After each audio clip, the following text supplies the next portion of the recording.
Sophia Martinez wiped down the coffee shop counter for what felt like the 100th time that morning. The small cafe on the corner of 5th and Madison was never particularly busy, which suited her just fine. She preferred the quiet rhythm of her days, making lattes, cleaning tables, and going home to her tiny apartment where no one bothered her. At 24, Sophia had perfected the art of being invisible. Her dark hair was always pulled back in a simple ponytail, her clothes were plain and forgettable, and she rarely made eye contact with customers beyond what was necessary for taking their orders. This was exactly how she wanted it. The bell above the door chimed, and Sophia glanced up to see a group of men in expensive suits enter the cafe. They moved with a confidence that made the small space feel suddenly cramped. The man at the front was tall, with sharp features and eyes so dark they seemed to absorb light. His presence commanded attention in a way that made Sophia's instinct scream at her to look away.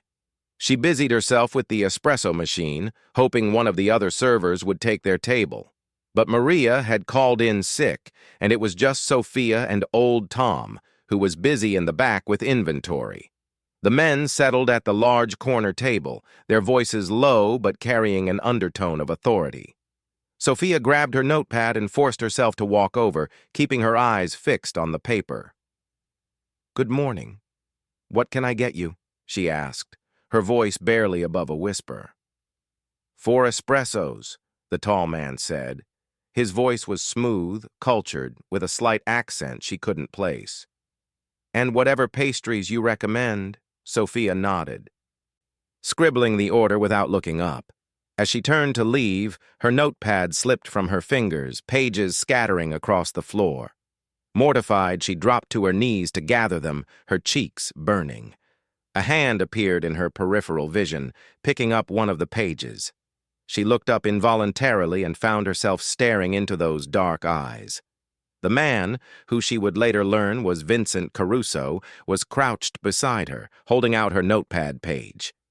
"Careful," he said, and something in his tone made her freeze.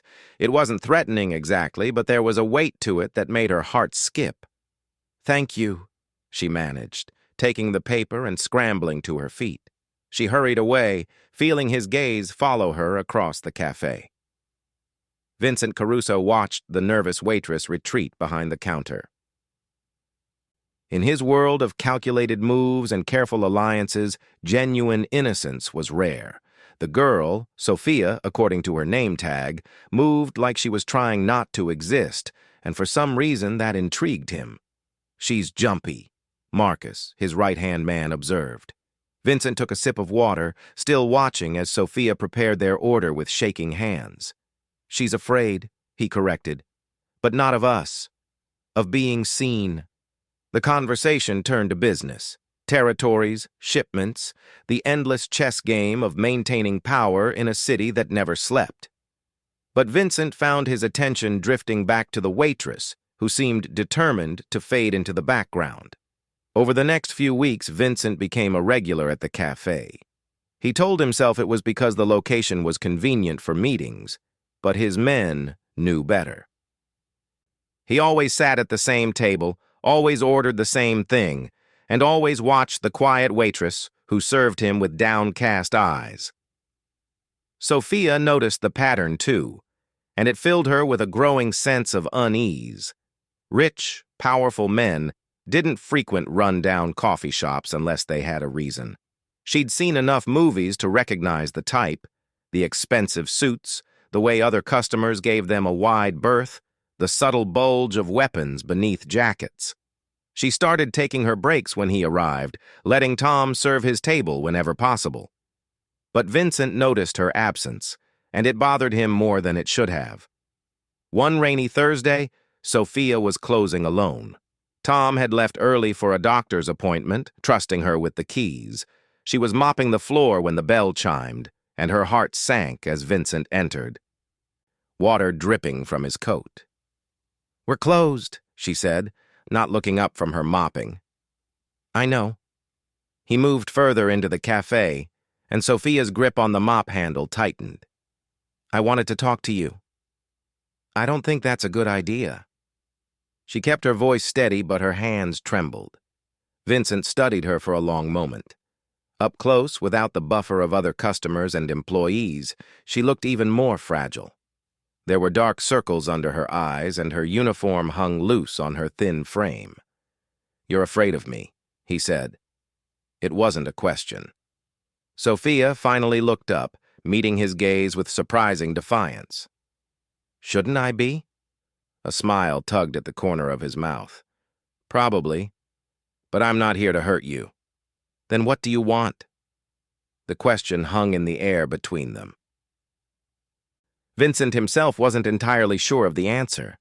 In his organized, controlled life, Sophia was an anomaly, something pure and untouched by the darkness that colored his world. "Have dinner with me?" he said finally. Sophia's laugh was bitter. "I don't date customers, especially not—" She gestured vaguely at him, encompassing everything his appearance represented. "Especially not what?" His voice carried a dangerous edge now. "Men like you." She lifted her chin, fear and defiance warring in her expression. "I keep my head down, I do my job, and I go home. I don't get involved with men who have bodyguards and guns." Vincent's expression darkened.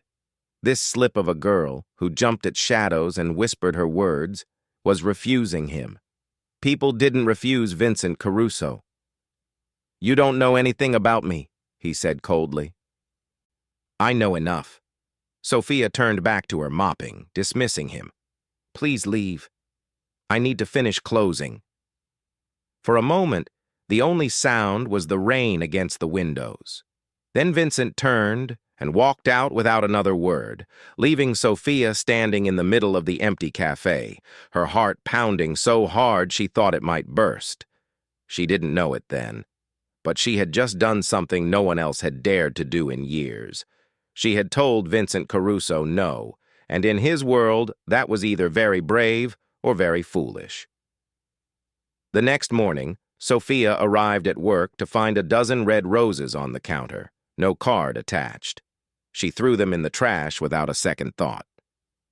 When Vincent arrived for his usual espresso, she had Tom serve him while she hid in the back, inventory clipboard clutched to her chest.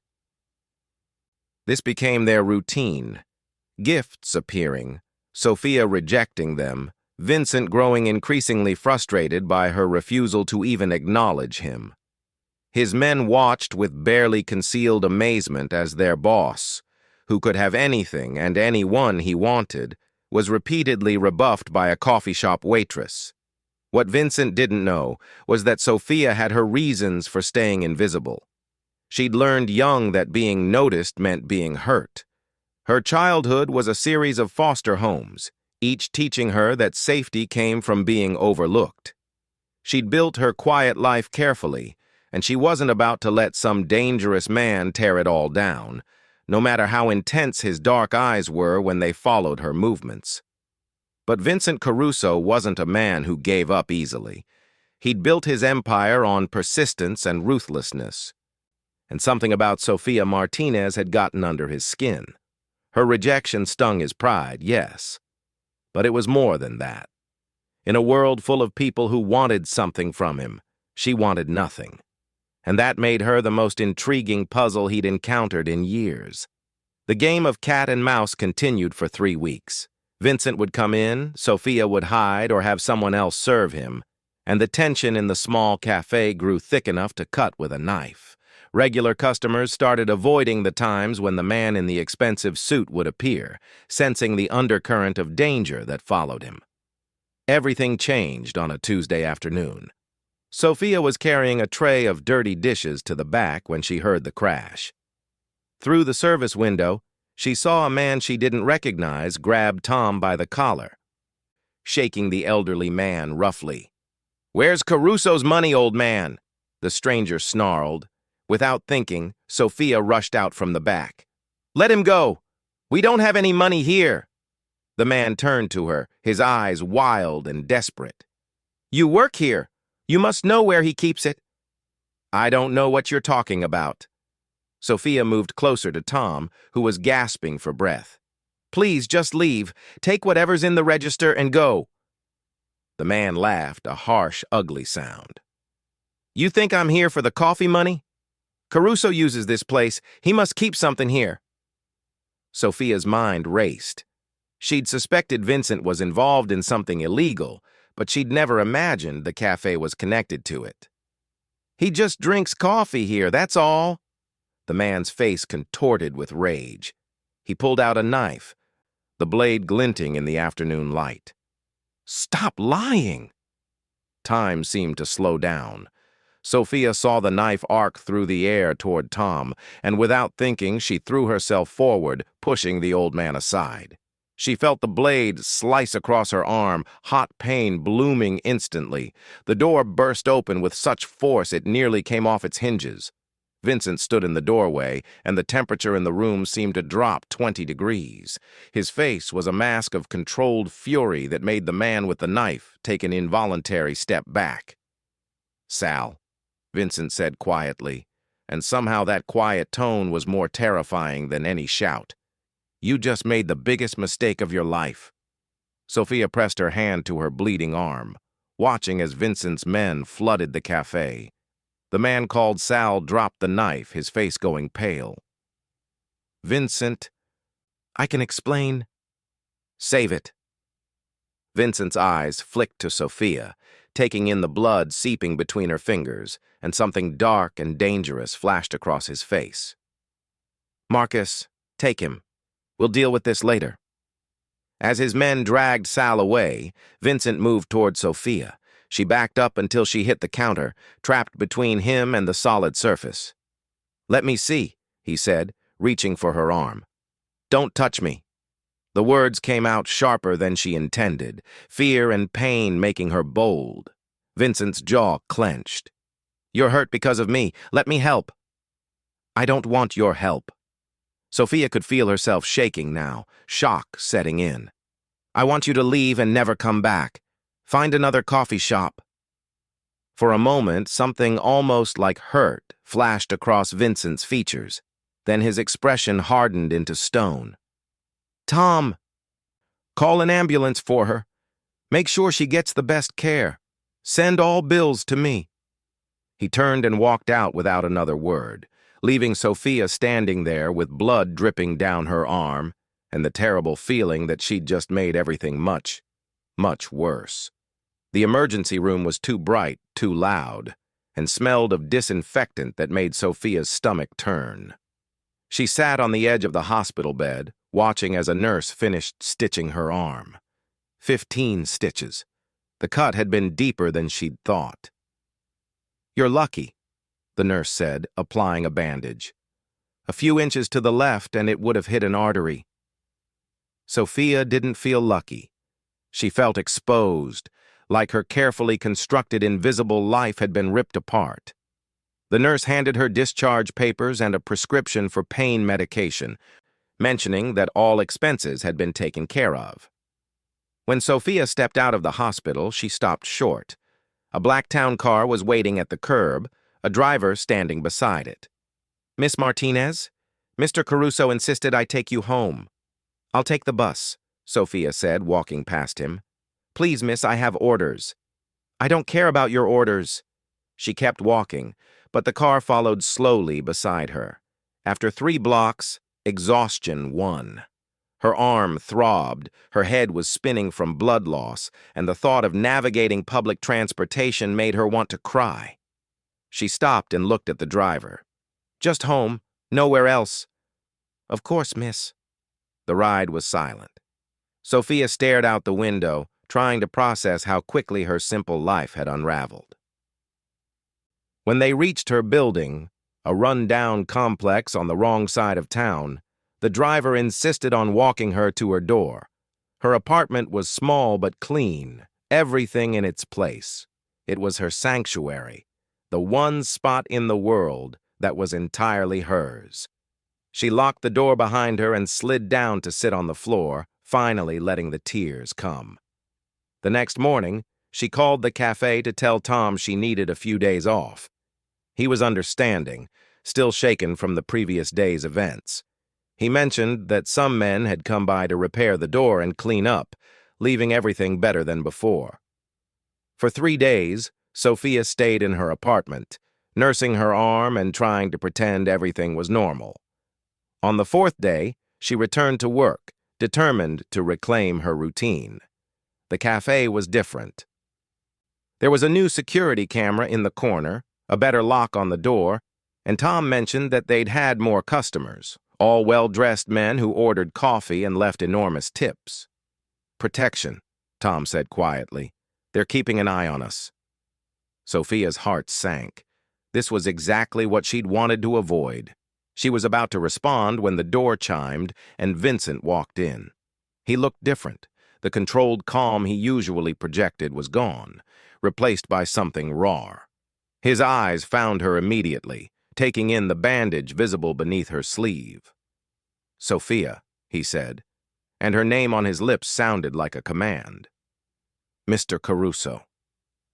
She grabbed a menu, though they both knew he never needed one. "Your usual table is available. We need to talk." "No, we don't." She turned to walk away, but his voice stopped her. "Sal is dead." The words hung in the air like a physical presence. Sophia slowly turned back to face him, her face pale. "You killed him because he hurt me?" The question came out as a whisper. Vincent's expression was unreadable. "He broke the rules. He brought violence into neutral territory. He hurt an innocent." "I'm not your responsibility." "You are now." His tone brooked no argument. "Whether you like it or not, you're under my protection. Anyone who touches you answers to me." Sophia felt the walls closing in. This was exactly what she'd spent years avoiding, being noticed, being someone's anything. "I don't want your protection. I want my normal life back." "That life ended the moment Sal walked in here." Vincent's voice softened slightly. "I'm sorry for that, but I can't change it now." Over the following weeks, Sophia discovered what being under Vincent Caruso's protection meant. Her rent was mysteriously paid in full for the year. Her elderly neighbor mentioned that some nice young men had fixed her broken door and installed new locks. When she went grocery shopping, the total was always covered by the time she reached the register. She tried refusing, tried sending the money back, but it was like fighting the tide. Vincent's influence had wrapped around her life like silk threads, soft but unbreakable. The man himself kept his distance, coming to the cafe less frequently. When he did appear, he was cordial but distant, respecting the boundaries she'd tried to establish. But Sophia could feel his presence everywhere, in the men who seemed to materialize whenever she walked home late, in the way potential problems mysteriously resolved themselves. One evening, a month after the incident, Sophia was walking home from her second job at the bookstore when she noticed a man following her. This wasn't one of Vincent's men. She'd learned to recognize them. This man moved differently, with an intent that made her skin crawl. She quickened her pace, but he matched it. Her apartment was still 3 blocks away. She turned a corner, hoping to lose him, and found herself in a dead-end alley. "Lost, pretty girl?" The man's voice was slurred, drunk or high or both. Sophia backed against the wall, her hand going to her purse. The pepper spray was there somewhere, but her fingers were shaking too badly to find it. "Please, I don't have any money," she said. He laughed, moving closer. "I don't want money." Sophia opened her mouth to scream, but before any sound could emerge, the man was yanked backward. Vincent stood there, rage emanating from every line of his body. He didn't say a word, just grabbed the man and threw him against the opposite wall with a force that made Sophia flinch. "Vincent, don't," she heard herself say. He paused, his fist drawn back, and looked at her. The fury in his eyes was terrifying, but underneath it, she saw something else. Fear. He was afraid for her. "Marco," he said without looking away from Sophia. One of his men appeared from the shadows. "Take care of this." Vincent crossed to Sophia in 2 strides, his hands hovering near her shoulders without quite touching. "Are you hurt?" She shook her head, unable to speak. The adrenaline was fading, leaving her shaky and cold. Vincent shrugged off his suit jacket and draped it around her shoulders. It smelled like expensive cologne and something uniquely him. "Come on," he said softly. "Let me take you home." This time she didn't argue. They walked in silence, Vincent's presence beside her solid and reassuring in a way she didn't want to examine too closely. When they reached her apartment, she fumbled for her keys with trembling hands. Vincent took them gently, unlocking the door for her. "You need better locks," he observed. "I can't afford better locks." The words came out more bitter than she intended. "I'll have someone—" "No." Sophia turned to face him, exhaustion making her bold. "No more help. No more protection. I can't live like this, Vincent. I can't be in your debt." "You're not in my debt." His voice was rough. "You were hurt because of me. Everything else, it's not debt. It's what?" He was quiet for a long moment, studying her face in the dim hallway light. "It's me trying to keep you safe. The only way I know how. By throwing money at the problem? By having me watched? By beating up anyone who looks at me wrong?" Sophia's voice rose with each question. "That's not safety, Vincent. That's a cage." His jaw clenched. "A cage keeps you alive. I don't want to just be alive. I want to live. My own life, my own choices, my own mistakes. Like tonight? That was almost a very permanent mistake." Sophia flinched but held her ground. "And if you hadn't been having me followed, if I'd had to handle it myself, you could have been—" He cut himself off, running a hand through his hair in frustration. "Why are you so stubborn?"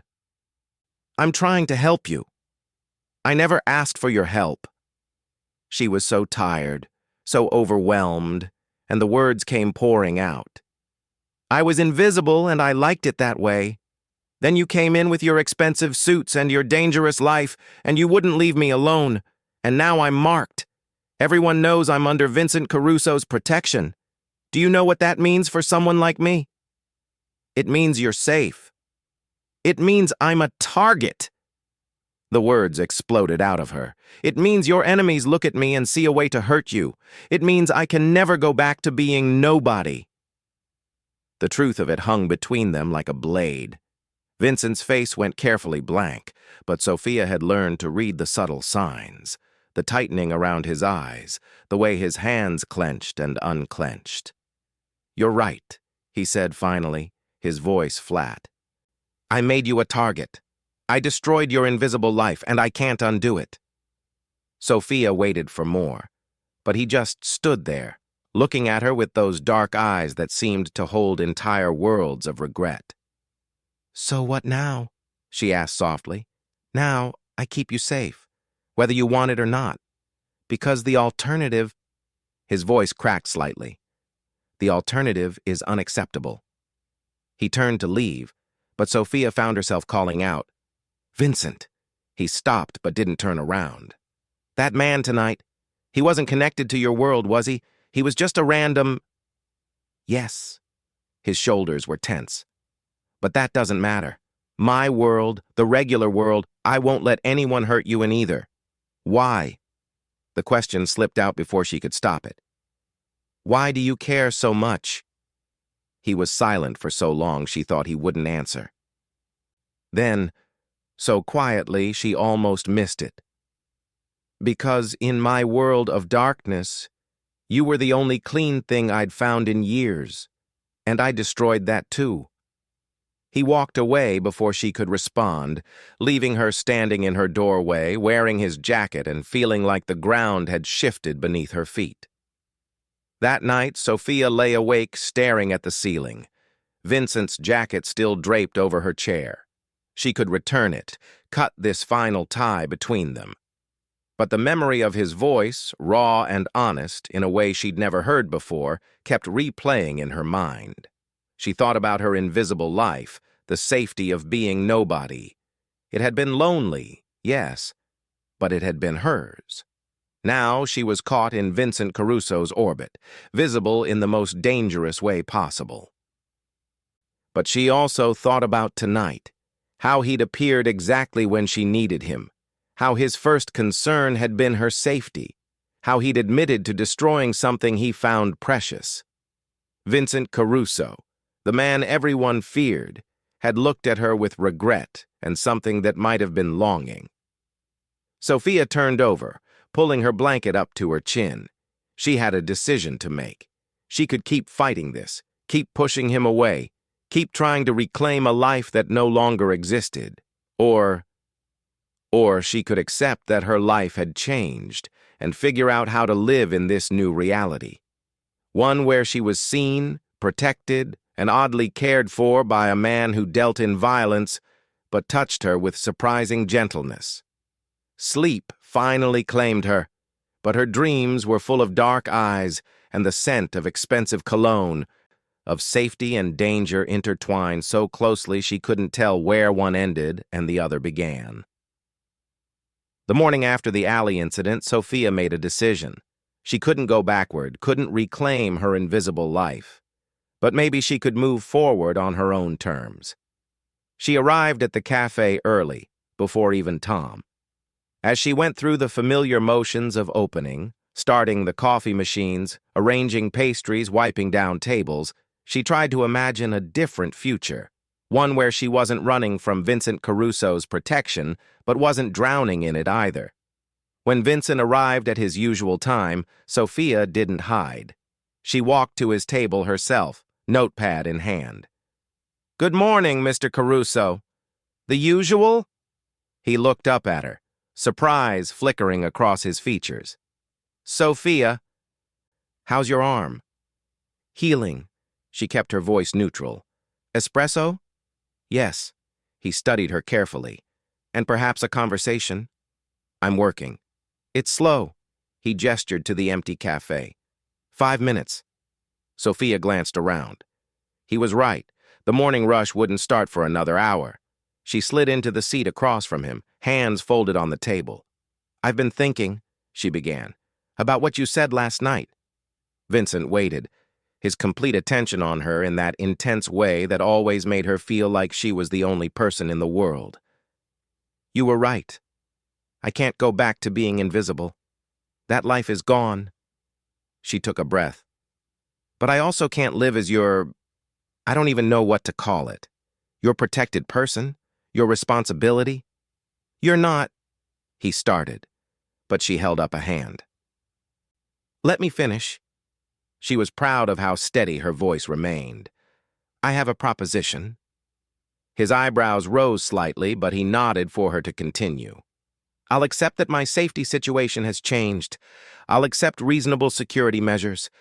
But in exchange, I want something from you." "Name it."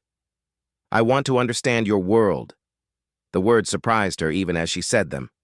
"If I'm going to be marked by it, I should at least know what I'm dealing with. And I want to know you. The real you. Not the man who comes in for espresso and watches me like I might disappear." Vincent was quiet for a long moment. "My world isn't safe, Sophia. Knowing about it, knowing me, it makes you more of a target, not less." "I'm already a target. You said so yourself." She met his gaze steadily. "At least this way. I'm not a blind one. And if you don't like what you learn, if you decide you want out," Sophia considered this, "then we figure out an exit strategy, but at least it'll be my choice based on knowledge, not fear." Vincent reached across the table, his fingers stopping just short of hers. "You're braver than you think." "No," Sophia said softly. "I'm just tired of being afraid." Their arrangement began slowly. Vincent would come to the cafe after closing, and they would talk. He told her about his world, not the violent details, but the structure, the rules, the careful balance of power and loyalty that kept everything running. Sophia learned that Vincent hadn't chosen this life. He'd inherited it when his father was killed when he was 22. She learned that the expensive suits and cold demeanor were armor, protection against showing weakness in a world where weakness got you killed. "Why didn't you just walk away?" she asked one evening, sitting across from him in the empty cafe. "Where would I go?" His smile was bitter. "This life, these people, they're all I've ever known, and there are people who depend on me. Good people, despite what we do. I couldn't abandon them." As the weeks passed, their conversations deepened. Vincent began to relax around her, the mask slipping to reveal glimpses of the man underneath. Intelligent, surprisingly well-read, with a dry humor that caught her off guard. Sophia found herself looking forward to their evenings, to the way his face would soften when she laughed at one of his stories, to the careful distance he maintained even as his eyes said he wanted to be closer. One night, she arrived at work to find the cafe transformed. Candles flickered on every surface, and a table for two was set in the center, complete with white tablecloth and flowers. Vincent stood by the table, looking almost nervous. "You said you wanted to know me," he said. "This is something else about me. I wanted to do something normal. Take you on a proper date." Sophia's heart skipped. "Vincent, no pressure," he said quickly. "If you want to leave, I'll understand. But I hoped you might stay." She looked around the transformed cafe at the effort he'd put into creating something beautiful in her familiar space. This dangerous man who could order violence with a word had spent who knows how long arranging candles and flowers. "Okay," she said softly. His smile was radiant, transforming his usually serious face. He pulled out her chair, ever the gentleman, and Sophia found herself relaxing into the evening. They talked over dinner, real conversation, not the careful dancing they'd been doing. Vincent told her about his love of old books, his secret dream of traveling to places where no one knew his name. Sophia shared stories from her childhood, the good memories she'd tucked away alongside the bad. "I used to want to be a teacher," she admitted, twirling pasta on her fork. "I thought maybe I could help kids like me, the ones who fell through the cracks." "Why didn't you?" "Money? Time? Fear?" She shrugged. "It's hard to dream big when you're just trying to survive." Vincent was quiet for a moment. "You could still do it. Go back to school. Become a teacher. With what money?" "I could—" "No." But she said it gently this time. "That's not how this works. I'm not your kept woman, Vincent. I don't know what I am." "You're the woman who told me no," he said softly. "Who sees me as a man, not just a title or a bank account. Do you know how rare that is?" The air between them grew charged. Sophia found herself leaning forward, drawn by something stronger than logic or self-preservation. "This is dangerous," she whispered. "Everything about my life is dangerous." His hand found hers on the table. "But you make me want to be better, to find a way out." "Can you find a way out?" His thumb traced circles on her palm. "I don't know, but for the first time in my life, I want to try." Their relationship evolved from there, slowly and carefully. Vincent was patient, never pushing for more than she was ready to give. He courted her with an old-fashioned sweetness that seemed at odds with his dangerous reputation. But the outside world didn't stop existing. Sophia began to notice things. The way conversations stopped when she entered certain stores, the wide berth other customers gave her at the cafe, the whispers that followed her down the street. One afternoon, a woman approached her as she was leaving work. She was elegant, older, with the kind of poise that came from years of wealth. "Miss Martinez?" The woman's voice was cultured but cold. "I'm Isabella Caruso, Vincent's mother." Sophia's stomach dropped. "Mrs. Caruso, we need to talk." It wasn't a request. They sat in a nearby restaurant, Isabella ordering for both of them without asking Sophia's preference. When the waiter left, Isabella fixed her with a stare that was frighteningly similar to Vincent's. "You seem like a nice girl," Isabella began. "So I'm going to be direct.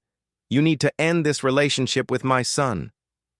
Sophia straightened her spine. "That's between Vincent and me." "No, dear, it's between you and the entire Caruso family." Isabella's voice remained pleasant, but her eyes were steel. "Vincent has responsibilities, a legacy. He can't throw that away for a coffee shop waitress." "I'm not asking him to throw anything away." "Aren't you?" Isabella leaned back, studying her. "He's already changing, losing focus. There are people who see that as weakness, people who would use you to destroy him." "Vincent can take care of himself." "Can he? When it comes to you, my son loses all reason." Isabella's mask slipped, showing genuine concern underneath. "He killed Sal himself, you know, not ordered it, did it with his own hands. For a scratch on your arm, what do you think he'll do if someone really hurts you?" Sophia's blood ran cold. She'd suspected, but hearing it confirmed was different. "He'll start a war," Isabella continued. "He'll burn the city down, and a lot of innocent people will die, all for love." She said the last word like it tasted bitter. "What do you want me to do?" "Leave. Disappear. I'll give you money, set you up somewhere far away. You can have the invisible life you wanted." Sophia sat quietly, processing. Part of her wanted to take the offer, to run from this complicated, dangerous situation. But the larger part, the part that had grown stronger over the past months, rebelled. "No," she said simply. Isabella's eyes narrowed. "No? I spent my whole life running, hiding, being invisible. I won't do it anymore." Sophia met the older woman's gaze steadily. "I love your son, and I think he loves me. That's worth fighting for." "Love?" Isabella's laugh was harsh. "Love gets you killed in our world." "Then maybe it's time to change your world." Isabella stared at her for a long moment, then stood. "You're either very brave or very foolish, Miss Martinez. I hope for both your sakes it's the former." That night, Sophia told Vincent about the meeting. She watched his face cycle through emotions: surprise, anger, fear, and finally, a resigned acceptance. "She's not wrong," he said quietly. They were in her apartment, sitting on her worn couch. "I am losing focus. You make me want things I can't have." "Like what?" "A normal life. Marriage. Children who don't grow up afraid." He turned to look at her. "A future that doesn't end in blood." Sophia took his face in her hands, forcing him to meet her eyes. "Then let's build that future." "It's not that simple. I know it's not simple," she cut him off. "I know it's dangerous and maybe impossible. But Vincent, you can't protect me by pushing me away. That's just another kind of cage." He pulled her close, burying his face in her hair. "I can't lose you," he whispered. "It would break something in me that couldn't be fixed." "Then don't lose me. Fight for us. Fight for the future you want." Vincent pulled back to look at her, and Sophia saw the moment he made his decision. The fear was still there, but underneath it was determination. "It won't be easy," he warned. "Extracting myself from this life. There are procedures, protocols, and not everyone will be happy about it." "I know. It could take years. I'm not going anywhere." He kissed her then, pouring all his fear and hope and love into the contact. When they separated, both were breathless. "I love you," he said, the words seeming to surprise him. "I think I have since you dropped that notepad and looked at me like I was just a man bothering you at work." Sophia laughed, tears pricking her eyes. "I love you too. God help me, I do." The path forward wasn't smooth. Vincent began the careful process of transitioning his responsibilities, grooming successors, making arrangements. There were threats, attempts on both their lives that his security thwarted. Sophia learned to live with bodyguards, with checking her car before getting in, with the constant awareness that came with loving a man like Vincent. But there were beautiful moments, too. Quiet dinners where they talked about the future. Vincent teaching her self-defense, his hands gentle as he corrected her form. The day he enrolled her in college, despite her protests about the cost, telling her that investing in her dreams was investing in their future. Slowly, Vincent extracted himself from the darker parts of his world. He kept the legitimate businesses, the ones that could survive in the light. It took 3 years of careful maneuvering and strategic retreats. But finally, they were free. On a spring morning, Sophia stood in front of a classroom for the first time, introducing herself to a group of wide-eyed first graders. She wore a simple sundress and a wedding ring that had belonged to Vincent's grandmother. That evening, she found Vincent in their kitchen, cooking dinner in the suburban home they'd bought far from the city. He looked up as she entered, his face lighting up in that way that still made her heart skip. "How was your first day, Professor Caruso?"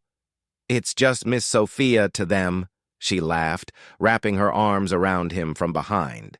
"And it was perfect. Exhausting, but perfect." Vincent turned in her arms, kissing her softly. "No regrets? About the quiet, invisible life you could have had?" Sophia thought about it, about the girl she'd been, so afraid of being seen, of taking up space in the world. That girl was still part of her, but no longer in control. "No regrets," she said firmly. "Being invisible kept me safe, but it also kept me from living. You changed that." "You changed everything," Vincent corrected. "You saw past the monster to the man. You made me believe I could be better." They stood there in their normal kitchen, in their normal house, living the abnormally beautiful life they'd fought so hard to build. Outside, the sun was setting, painting the sky in shades of gold and pink. Sophia had been unnoticed by everyone until a Mafia boss's rage had flipped her life upside down. But in the chaos that followed, she'd found love, strength, and a life worth living in the light. Sometimes the most dangerous storms bring the most unexpected blessings. And sometimes, being seen by the right person changes everything. As Vincent spun her around their kitchen to music only they could hear, Sophia laughed, free and unafraid. She was no longer invisible, no longer hiding. She was Sophia Caruso, teacher, wife, and living proof that even the darkest worlds could be transformed by love. The girl who had once perfected the art of being nobody had become somebody, and that somebody was finally truly happy.